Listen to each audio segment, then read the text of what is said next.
우리 조선업계 하루 만에 엄청난 수주액을 올렸어요. 무려 4조 원이 넘는 수주에 성공을 했습니다.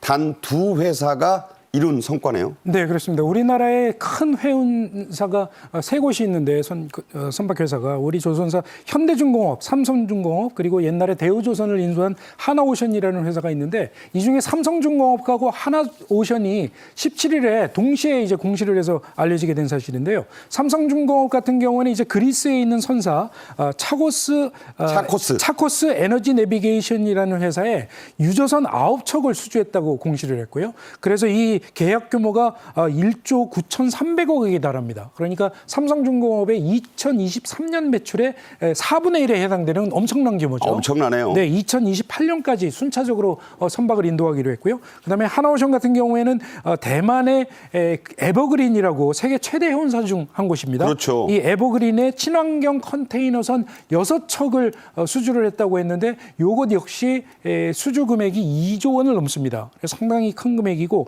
이 에버그린 같은 경우에 하나오션에 선박 건조를 의뢰한 게 이번이 처음이라고 하니까요. 이 하나오션은 24,000톤급의 컨테이너선 6척을 앞으로 순차적으로 납품을 할 계획인데 역대 최고가로 수출을 했다고 공개를 했습니다. 자, 우리가 생각할 때 유조선인데 결국 탱커라는 게 네. 저렇게 고가라는 것은 네. 우리만 할 수 있는 기술 아니겠어요? 사실은 우리나라 전 세계 조선 시장을 주름 잡고 있는 나라는 중국입니다. 중국 같은 경우가 주로 유조선이랄지 컨테이너선이랄지 이렇게 부가가치가 낮은 시장은 거의 중국이 점유를 하고 있고 우리 같은 경우에는 LNG선이나 플랜트 이런 고부가가치 선박에 특별한 기술을 가지고 있어서 이런 쪽으로는 우리가 중국보다 경쟁력을 더 갖춘 나라라고 할 수 있습니다. 네. 하여튼 우리 조선업이 정말 요새 잘 나가고 있다는 상징적인 그 수치를 보여드린 겁니다. 자, 이번 수주 대박, 미중 간의 갈등, 견제 덕분이기도 하다 이런 해석이 나옵니다. 왜 그런가요? 일단 트럼프 당선인 시절에 윤석열 대통령과 통화를 하면서 우리나라 조선업에 대해서 도움을 요청을 했죠. 그렇죠. 처음에 청구서를 막 내밀 줄 알았는데 조선업 도움을 요청했는데 그것은 중국의 선박 기술에서 밀리고 있기 때문이에요. 네. 미국이 그거 밀리고 있는 상황이었는데 이번에도 처음에 이 수주전을 벌일 때 우리나라 그 빅3 조선사 세 군데가 같이 입찰에 들어갔습니다. HD 현대중공업, 삼성중공업, 하나오션 이렇게 세 군데가 들어가고 중국에서도 2개 업체가 들어갔어요.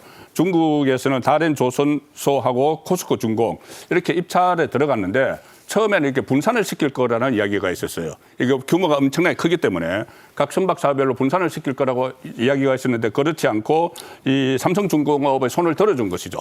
이것은 저 선박이 사용하는 쪽이 브라질의 그 에너지 업체입니다. 네. 브라질 에너지 업체인데 브라질과 미국의 특수한 관계가 있으니까는. 그렇죠. 그러니까 이제 미국이 중국을 견제하는 차원에서 한국이 손을 들어줬기 때문에 그런 중국을 의식을 한 것이다. 이것도 있지만 네. 가장 중요한 것은 삼성중공업의 뛰어난 기술력이겠죠. 네. 어쨌든 우리 기술력도 좋지만 국제정치의 역학관계가 우리에게 또 더 많은 복합적으로 작용을 했다고 볼 수가 있죠. 그렇죠. 이 경제는 정치와 뗄래야 뗄 수 없는 겁니다. 트럼프 대통령이 한국 조선업의 협력이 필요하다. 방금 송 본부장이 말씀하신 건 미국 군함 수리 또 건조 때문이었습니다. 한화오션이 그 첫 성과를 냈는데요. 영상으로 보겠습니다. 국내 최초로 미국 해군 MRO 사업에 진출한 한화오션에 미 해군 군수지원함 월리슈라호가 그 첫 프로젝트로 입항했죠. 선체와 주요 기관을 유지 보수하는 것부터 각종 장비를 점검 교체하고 시스템을 업그레이드하는 등 마치 헌배를 가져와 새 배로 바꾸는 대규모 작업으로 계약되었는데요. 특히 정비 도중에 미 해군이 미처 인지하지 못하고 있던 새로운 문제를 발견해 추가적인 솔루션을 제공함으로써 기존 계약보다 대폭 증가된 매출을 보장할 뿐만 아니라 미 해군으로부터의 신뢰가 더욱 두터워진 계기가 됐습니다.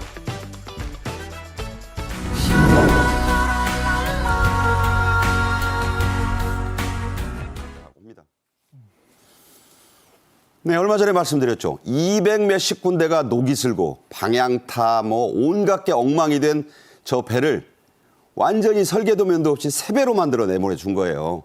자, 한화그룹은 이 미국 시장을 더 잘 공략하기 위해 호주 회사의 지분까지 사들였네요. 네, 그렇습니다. 오스탈이라고 하는 호주의 선사가 있는데 이 선사가 미국에 군함을 납품을 하는 4개 주요한 회사 중에 한 곳입니다. 그래서 지금 수주 잔량이 13조 원에 이르는 이런 대규모 회사인데 이 회사를 한화그룹이 얼마 전에 지분을 9.9%를 인수를 했다라고 공개를 했습니다. 한 1,600억 정도가 들어갔는데 이 한화그룹 같은 경우에 이 오스탈 회사를 지분을 인수하기 위해서 지금까지 한 3,300억 정도의 자금을 마련했다고 하니까 한 26%까지는 지분을 얻을 수 있을 것으로 이렇게 예상이 되고 있습니다. 오스탈이라는 회사가 호주 회사인데 호주에도 조선소가 있고 그런데 미국의 알라바마주하고 캘리포니아주에도 조선소가 있고 베트남에도 있고 이렇게 여러 군데를 가지고 있는데 본사는 호주인데 사실은 미국이 주요 사업장입니다. 네. 미국의 군함을 납품하는 게 가장 중요한 그런 사업이거든요. 그래서 알라바마주 같은 데에서는 핵잠수함을 건조로 해서 납품을 하기도 하는 굉장히 중요한 회사여서 한화그룹이 이 회사를 오랫동안 눈독을 들여왔습니다. 네. 2021년부터 인수를 추진을 했거든요. 그런데 여러 차례 인수를 제안을 했는데 거부를 한 거죠. 예를 들면 작년 4월 같은 경우에 한화그룹이 8,900억에 우리가 사겠다라고 제안을 했는데 오스탈 이사회가 거절을 했습니다. 네. 그래서 결국은 사지 못했기 때문에 한화그룹에서는 이제 그러면 장외에서 지분을 사서 우리가 인수를 하겠다. 그러니까 주식시장에서 공개 매수한 거예요. 그렇죠. 공개 매수를 하고 있는 그런 상황이라고 할 수 있죠. 이게 결국은 미국의 군함 시장을 겨냥한 조치라고 볼 수 있을 것 같습니다. 네.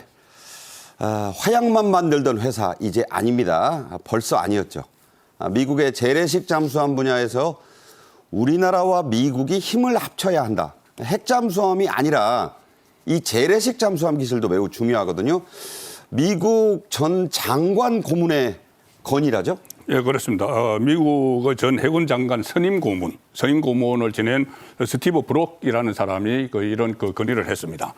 특히 우리나라의 HD 현대 그리고 하나오션이 재래식 잠수함을 만드는데 뛰어난 기술력을 가지고 있으니까 그것과 미국이 협력을 해야 된다는 이야기고 특히 동북아에 있는 미국의 협력국가 2군데, 우방국가, 한국과 일본이죠. 네. 한국과 일본이 또 마침 이 선박 기술, 제조 기술이 상당히 뛰어나기 때문에 여기에 도움을 받아서 한미일이 재래식 잠수함 건조를 하게 되면은 어떤 시너지 효과를 낼 수가 있다. 네. 이런 건의를 했고 좀 전에 말씀하신 것처럼 지금 우리나라에서는 예를 들어서 핵추진 잠수함은 우리 작전 구역에서 제대로 맞지가 않는데 핵추진 잠수함은 그래서 재래식 잠수함을 더 개발하고 그 배치하는 것이 더 현실적이다. 이런 건의를 했다는 것이죠. 네.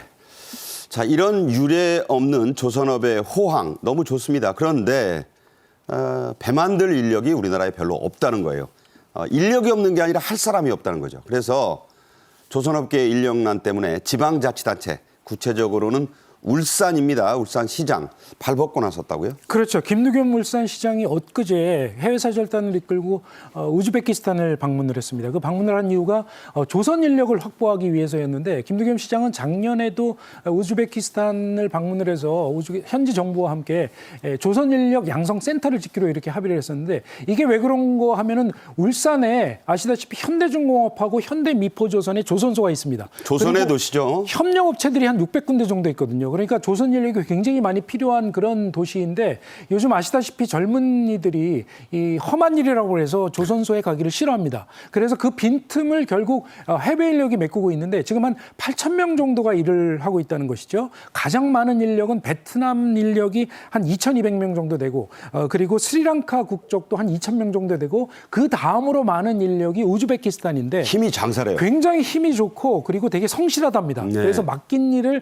굉장히 훌륭하게 완수하는 그런 성격이어서 우리 조선소들이 가장 선호하는 인력이 우즈베키스탄 인력이라고 하고요. 또 우즈베키스탄 사람들이 현지 월급이 1년 연봉이 한 50만 원 정도 되는데 월급이 50만 원 정도 되는데 월급이 우리나라에서는 최저임금으로만 해도 한 5배 정도 되니까 우즈베키스탄 현지 인력도 우리나라에 취업해서 일하는 것을 굉장히 선호한다는 것이죠. 그래서 이번 기회에 울산시에서는 우즈베키스탄에서 좀 집단적으로 좀 데려와 보자 해서 해외 사절단을 이끌고 이번에 방문을 했다고 합니다. 네. 자, 송국건 본부장님과는 여기서 인사드리겠습니다. 잘 들었습니다.